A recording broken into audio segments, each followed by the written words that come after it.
Chronological Bible in a Year, day 190. We are jumping to the prophet Isaiah today, and we see him calling out against Judah, or the current land of Israel. He's speaking primarily to the kings here of the southern kingdom, and he mentions them as the 9th through the 12th king. But some of the things he says are quite discouraging. We see here at the beginning of chapter 1, where he says, "I've raised children and brought them up, but they rebelled against me.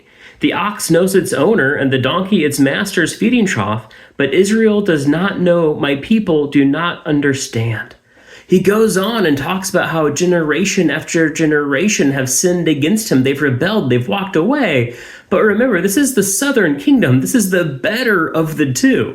If he's talking this badly about the southern kingdom, just imagine how God must feel about Israel in the north. But then later in chapter 1, we also read, "I have had enough of burnt offerings and rams and the fat of well-fed cattle. I have no desire for the blood of bulls, lambs, or male goats.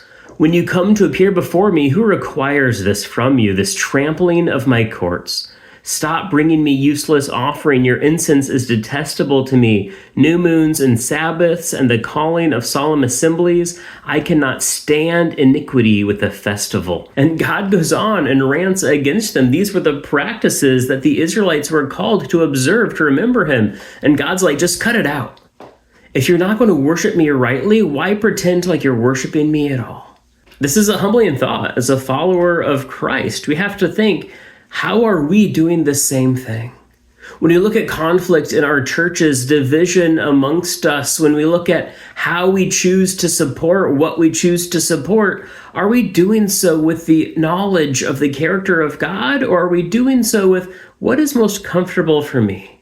What will result in the least immediate conflict in my congregation? Or am I saying, what does the Bible say, and I'm going to stick to it no matter what? Are we abandoning the truth in the same way that the Israelites were back in this era? I think of Cain and Abel. Both brothers brought a sacrifice to the Lord. One was accepted and one was rejected.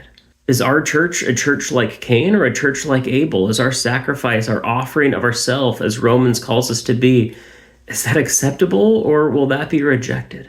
Or have I mistaken the feeding trough and I'm following the wrong master blindly? I'd love to know, are there any sections of these first 4 chapters of Isaiah that really stood out to you? We'll read the next few chapters tomorrow. I'm looking forward to it. But until then, God bless.